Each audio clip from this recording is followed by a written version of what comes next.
à tous, on se retrouve pour la deuxième partie sur le cours du G8 qui s'appelle de devenir des médicaments. Donc voilà, on a fait la première partie, n'hésitez pas à aller la voir bien sûr car en fait c'est tout simplement le début et ici on va traiter la suite donc c'est plus intéressant si vous avez vu la première partie. Et donc voilà, comme d'habitude, si vous avez des questions, pas de problème avec ça, vous venez me parler sur WhatsApp, il n'y a pas de problème. Et on se retrouve directement avec le cours en fait, tout simplement. Donc on s'était arrêté ici, je crois bien, donc sur la voie intra-utérine, et on va parler maintenant plutôt de la distribution des médicaments, etc. On va suivre en fait le déroulé de ce cours. Et voilà, donc je sais pas trop si on va faire peut-être une troisième partie parce qu'en fait le cours est super long et j'ai bien envie de tout traiter avec vous. Donc voilà, là on se retrouve pour la deuxième partie et on va tout simplement commencer. Donc, comme on parlait, donc on remet dans le contexte le devenir des médicaments, etc. Donc le devenir qui traite donc de l'administration, ensuite à la distribution, la métabolisation et l'élimination. Donc là on est sur la sphère distributionnelle, donc pour la distribution. Et voilà, donc en fait on suit tout simplement le processus ADME. Et, euh, et voilà, non, si vous avez bien compris depuis le début des vidéos, normalement il n'y aura pas de problème avec ça.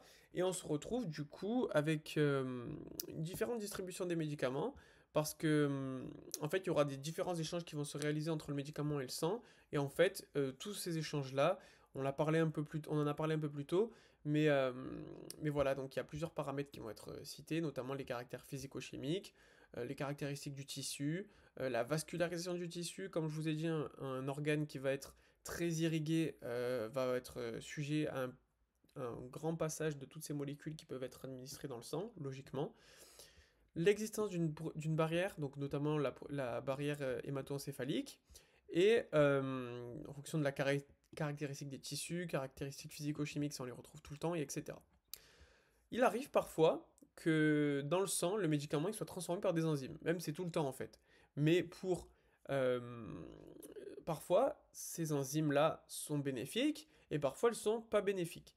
Donc elles sont pas bénéfiques parfois car si vous avez un médicament qui va être administré, vous avez une molécule d'intérêt. Si cette molécule d'intérêt elle va être transformée par ces enzymes, et bien en fait ça va perdre tout son aspect thérapeutique. Donc c'est pas quelque chose que vous allez rechercher.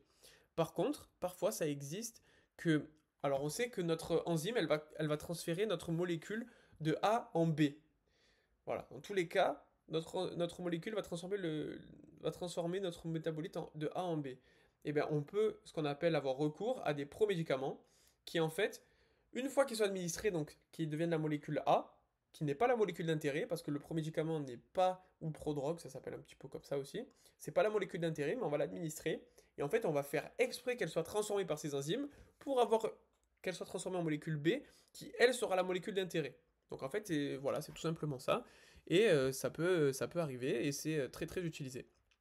Notamment quand il y a un trop fort, quand il y a une trop grosse dégradation, quand on sait que dans tous les cas la molécule ne sera pas celle qu'on a administrée, et ben on peut prévoir ces phénomènes-là pour pouvoir avoir une molécule qui soit, une fois métabolisée, une fois transformée par ces enzymes, la molécule d'intérêt. Donc voilà. Ensuite, voilà, donc dans le sang, on peut circuler sous forme libre ou liée. Donc voilà, en fait c'est l'albumine, hein. Soit on est lié ou pas à l'albumine, qui est le plus grand transporteur dans le sang. Et en fait, il faut savoir que seule la forme libre, elle pénètre les tissus. Donc ça, on l'avait parlé un peu plus tôt. Donc voilà. La fixation protéique, elle est réversible. Donc parfois l'albumine va se lier à des composés dans le sang pour pouvoir après se détacher et l'emmener dans les différents endroits qui sont d'intérêt, donc les endroits cibles. Donc ensuite, on a le métabolisme des médicaments. Donc ça, vous le savez. Donc lorsque le médicament va être administré, notamment par le foie, il va susciter une très grande métabolisation. Donc la métabolisation, elle est non obligatoire. Ça, c'est très important. Ils aiment bien vous faire tomber ça au concours. Donc je vous le dis. Et s'il est présent, il entraîne la formation de nouveaux métabolites. Donc ça va être aussi lié avec le truc de prodrogue. Donc ça veut dire que le métabolite secondaire dû à cette dégradation peut être celui d'intérêt.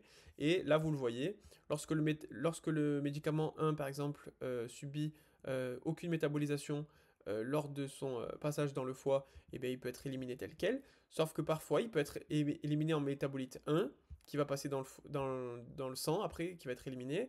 Et on a aussi le médicament 3 qui peut être voire une fois et deux fois métabolisé, et qui peut avoir des composés totalement différents. Et bien en réalité, dans cette prodrogue que je vous parlais tout à l'heure, c'est un petit peu ça. Imaginez que le métabolite 1, ce soit la molécule d'intérêt, on va administrer le médicament 2, et qui se dégradera en métabolite 1, qui sera lui la molécule que l'on veut tout simplement administrer. Donc le métabolisme, c'est quoi? C'est transformer un médicament lipophile, liposoluble, en un produit hydrosoluble. Parce que en vérité, lorsqu'on administre un médicament, on essaye que ce soit le plus lipophile possible pour pouvoir passer le plus grand nombre de barrières dans le corps. Mais sauf qu'on ne peut pas éliminer cette forme telle qu'elle, il faut qu'on le rende hydrosoluble, et ça sera la seule condition pour pouvoir l'éliminer dans les urines. Bon, voilà, donc c'est tout simplement ça. Et le site principal, comme je vous ai dit, c'est le foie, en fait. C'est là où il y aura le plus ce transfert-là, c'était cette métabolisation, en fait. Voilà. Donc cette métabolisation, elle peut être séquentielle, comme vous voyez. Il y a plusieurs transformations qui peuvent être, qui sont pas toutes en même temps. On passe par un métabolite 1, 2, 3 et 4. Donc c'est tout simplement ça qu'il faut retenir. Chaque métabolite a un potentiel d'efficacité et un risque de toxicité, forcément. Il y a des métabolites qu'on contrôle ou non. Quand on contrôle nos métabolites, notamment dans le cas des prodrogues, ça va. Mais quand on ne le contrôle pas, ces dégradations dans le corps, on peut avoir différentes toxicités. Donc voilà, ça peut faire un risque d'accumulation. Il y a un métabolite qui peut s'accumuler. Par exemple, si on ne transforme pas notre métabolite 1 en 2 et 3, on peut avoir une expression de ce métabolite 1 qui peut être lui toxique. Et voilà, donc s'il était métabolisé en métabolite 2 et 3, il serait pas toxique par exemple. Mais si on a une accumulation d'un seul métabolite, ça peut être très toxique. Et voilà, donc ce qu'il faut savoir, c'est que chaque enzyme métabolise un type particulier de molécule. Donc c'est assez spécifique, voilà, tout simplement. Ensuite, donc voilà, on a différents types de réactions enzymatiques, notamment fonctionnalisation. Donc on va ajouter un groupement fonctionnel, et par exemple ici on gagne en hydrosolubilité avec le groupement OH qui se transforme en OR, etc. Donc vous le voyez. Voilà, tout simplement. On peut avoir les réductions, hydrolyse, oxydation par les cytochromes P450. Donc ça c'est la plus grande famille qui va en fait métaboliser dans le foie. Donc voilà, quand on vous parle de cytochrome P450, retenez qu'en fait c'est des enzymes qui dégradent les composés dans le foie, tout simplement. Ensuite, on peut avoir des réactions de conjugaison. Donc voilà, ça va vous permettre de combiner plusieurs médicaments, etc. Bon, en fait, le but, c'est de tout rendre hydrosoluble et éliminable. Voilà, parce que c'est bien beau d'avoir une bonne administration, mais il faut aussi une bonne élimination pour que le médicament soit éliminé, qu'il n'y en ait pas une demi-vie trop importante. Parce que parfois, si le médicament n'est pas éliminé, on peut avoir une durée d'action qui va être prolongée, et parfois c'est pas ce qu'on recherche, parfois aussi c'est ce qu'on recherche, mais ça peut être notamment sujet à de nombreuses dérives toxiques. Donc voilà, là vous avez plusieurs exemples que je pense qu'il ne faut pas apprendre, mais de toute façon c'est pas très bien compliqué, je vais pas m'attarder dessus. Donc ensuite c'est bien, on a métabolisé toute cette molécule, etc. Donc on a vu ça, maintenant on va parler de l'élimination des médicaments. Donc comme vous vous doutez bien, comme je vous ai dit tout à l'heure, le médicament doit être éliminé. Et les voies d'élimination principales, c'est les selles, donc quand ça passe par la sphère digestive, et urinaire, quand surtout ça passe dans le sang, etc. Et on peut avoir différentes éliminations. Et là, en fait, l'élimination principale, c'est rénale, voilà. Donc ensuite, on a filtration glomérulaire, sécrétion tubulaire, etc. Réabsorption tubulaire, ça, ils aiment trop le faire tomber, ça. Donc vraiment, point de vigilance dessus. Apprenez les trois, donc qui sont des phénomènes qui sont vraiment chronologiques. On a d'abord filtration glomérulaire, sécrétion tubulaire, et après, c'est pas obligatoire réabsorption, mais parfois on réabsorbe pour pouvoir avoir euh, une quantité assez importante de... bah voilà, ça on va l'expliquer. Donc voilà, filtration glomérulaire, ça concerne les faibles poids de moléculaires, donc les molécules qui sont en dessous de 68 000 Dalton, et c'est la diffusion passive, voilà. Ça, faut apprendre par cœur, hein. Je sais que parfois c'est un peu bête, mais c'est à apprendre par cœur. Donc voilà, sécrétion tubulaire, donc ça c'est actif. À la différence avec la filtration glomérulaire, ça aussi ils aiment bien le faire tomber, donc je vous le dis. Et voilà, donc en fait, on va sécréter au niveau du tubule rénal pour pouvoir, voilà, qui sont en fait limiter tout ce qui va être risque. Et en fait, voilà, donc ça c'est juste à apprendre par cœur. Euh, voilà, il n'y a pas trop d'explications dessus. Et je passe directement à l'élimination hépatique. Donc voilà, là aussi on a un phénomène de chronologie. Donc on a captation par l'hépatocyte. Donc l'hépatocyte c'est une cellule du foie. Ensuite, métabolisation, qui n'est pas obligatoire, ça, comme on l'a dit tout à l'heure. C'est très important à retenir, la métabolisation, elle n'est pas obligatoire. Donc voilà, il y a des fois des molécules qui sont métabolisées et des fois non. Donc ça, c'est à retenir. Et ensuite, on va le sécréter dans la bile. Et enfin, il y aura une sécrétion biliaire, pardon, qui va permettre de, euh, de dégrader tout ça.